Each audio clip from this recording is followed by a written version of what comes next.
തക്കാളി ഉണ്ടാവുന്നത്. ഗൈസ്, ഈ വീട്ടിലൊരു കർഷക സ്ത്രീ ഉണ്ടായിരുന്നല്ലോ. എന്തി കർഷക സ്ത്രീ എന്തെടുക്കാ? അറിയാക്കേണ്ട കാര്യമില്ല കേട്ടോ. ചിലപ്പോ ഞാനായിരിക്കും ഇവിടത്തെ ബാൽക്കണി കർഷക സ്ത്രീ അവാർഡ്. ബാൽക്കണി അവാർഡ് എന്തൊക്കെയുണ്ട്? കർഷക സ്ത്രീയുടെ കൃഷിപ്പറമ്പിൽ എന്തൊക്കെയുള്ളേ?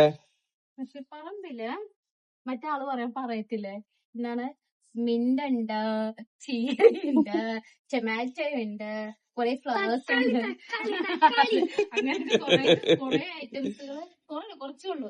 വേണമെങ്കിൽ കർഷക സ്ത്രീ അവാർഡ് കിട്ടുമോ? ചിലപ്പോ കിട്ടിയായിരിക്കും. ഞാൻ കാണിച്ചു തരാം, ഒന്ന് കാണിച്ചു കൊടുത്തോട്ടെ. ഇത് ഇത് സത്യം പറഞ്ഞാൽ ഞാൻ പുറത്തുനിന്ന് വാങ്ങിച്ചാണേ. ഇത് മാറ്റിയാണ്. ഇത് ക്യാപ്സിക്കം ഉണ്ട്, മുളക്, നമ്മുടെ സ്പ്രിംഗ് ഒനിയൻ, ചീര ഞാൻ നട്ടിട്ടുള്ളൂ, ഇത് ആവുന്നേ ഉള്ളൂ. പിന്നെ ഞാൻ നിങ്ങൾക്ക് ഒരു സൂത്രം കാണിച്ചു തരാം. എനിക്ക് മല്ലി കണ്ടോ?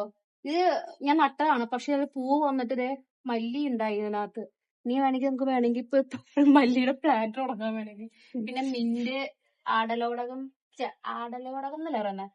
പിന്നെ ഇത് എന്താ പറയുന്നത്? എനിക്കറിയോ. ഇത് മറ്റേ പനിക്കൂർക്ക. ഈ പിള്ളേരുള്ള വീടുകളിലെ അത്യാവശ്യം സമയം മരിക്കൂർത്തി, ആടലോടകം, തുളസിയുടെ ചീത്തയിൽ പോയി. പിന്നെ തക്കാളി, പിന്നെന്തെന്നാ കുറച്ച് ഫ്ലവേഴ്സ് മാത്രമേ ഉള്ളൂ. തക്കാളിക്ക് ഞാൻ പൂവിട്ടിട്ടുണ്ട്. പിന്നെ പ്രത്യേകത എന്ന് പറഞ്ഞാല് കാലാവസ്ഥ മാറാറായി, ഇനിയും വെയിലാ വരാൻ പോകുന്നു, മൊത്തം കരിഞ്ഞു പോകും.